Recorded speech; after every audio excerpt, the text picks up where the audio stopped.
আসসালামু আলাইকুম প্রিয় দর্শক, আমন্ত্রণ জানাচ্ছি নতুন একটি ভিডিওতে। আর আজকে আপনাদেরকে আমি আমাদের গ্রামের পাশে একটি ভূতের বাড়ি।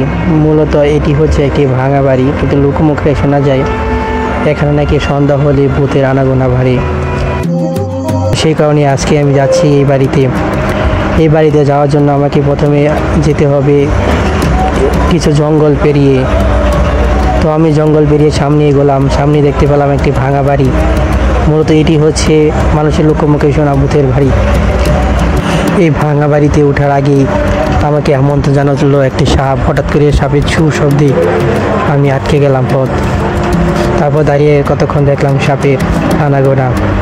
সাপটাকে আমি আক্রমণ করলাম না, ভয়ে আমার কিছুটা অনুভূতি শীতল হয়ে আসছিল।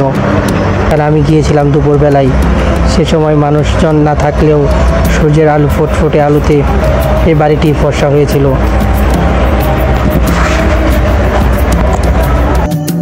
এখানকার মানুষ বলে এই বাড়ির পাশেই প্রায় সাদা কাপড়ে মোড়ানো এক অশরীরকে হাঁটতে দেখা যায়। কত লোকজনই এমন দৃশ্য দেখেছে সেটা বলার হিসাব নেই, যদিও আমি নিজের চোখে কখনো এটি দেখিনি। তবে এই বাড়ির পাশ দিয়ে যাওয়ার সময় কথাগুলো আমাকে আরও বেশি ভাবিয়ে তুলতো। তো আমি চারপাশটা ভালোভাবে দেখলাম, দেখে আমার খুবই ভালো লাগলো পরিবেশটা। কারণ সজীব পরিবেশটা আমার কাছে সবসময় ভালো লাগে, কিন্তু মনের ভিতরে কিছু কিছু ভয়ও কাজ করছিল যে আচমকা কোনো কিছু যদি আসলে হয়ে যায় তাহলে আমি তো এখানেই ভয়ে মারা যাব, এমন একটা অনুভূতি হচ্ছিল। তো আমি ঘুরে ফিরে দেখলাম বাড়ির চারপাশে ধ্বংসস্তূপ ছড়িয়ে রয়েছে। একসময় এখানে মানুষ বসবাস করত, মানুষের আনাগোনা ছিল এবং বাচ্চাদের খেলাধুলা হচ্ছিল, কিন্তু এখন আর সেগুলো নেই। এখন সবাই বাড়ি ছেড়ে চলে গেছে। এখন শুধু পড়ে রয়েছে বিধ্বস্ত বাড়ি কিছুটা অংশ, দেওয়াল দাঁড়িয়ে ছিল কিছু দেওয়ালের অংশ।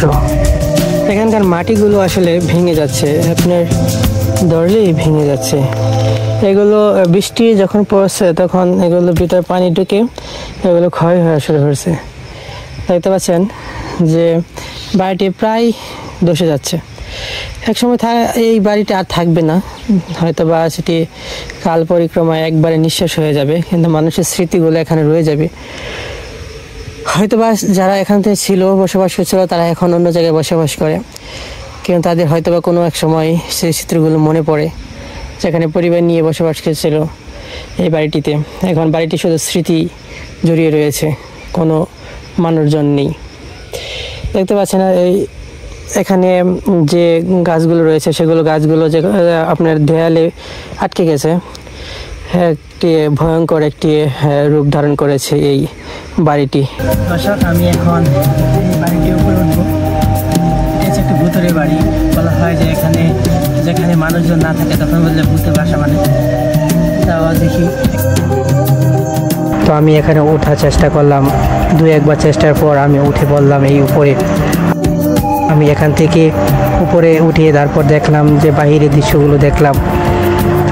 কোনো মানুষের শব্দ পেলাম না, শুধুমাত্র আমার কণ্ঠ আর বাহিরে বাতাসের শব্দ আর পাখির কিছু শব্দ রয়েছে।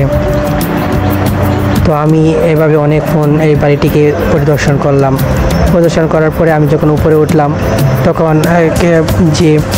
তখন যে মাটির দেওয়ালগুলো আমার কাছে মনে হচ্ছিল যে বুমের মতো পড়ে যাবে, এমন একটা মনে হচ্ছিল। পিচ্ছিলভাবে কণাগুলো পিচ্ছিল হওয়ার সম্ভাবনা ছিল। তো এভাবে আমি অনেকক্ষণ সময় দেখলাম। আর এই বাড়িটি একেবারে নিরিবিলি হওয়ায় এখানে ভূতের আনাগোনা বাড়ে বলে সবাই মনে করে। আর বলা হয় এখানে নাকি মাঝে মাঝেই কি অদ্ভুত আওয়াজ শোনা যায়। তো প্রিয় দর্শক, আপনারা যদি আসতে চান তাহলে এই বাড়িটি দেখে যেতে পারেন। তো প্রিয় দর্শক, ফিরে আসবো নতুন একটি কাহিনী নিয়ে, ভ্রমণ কাহিনী নিয়ে। সে পর্যন্ত সবাই ভালো থাকুন, সুস্থ থাকুন। আল্লাহ হাফেজ।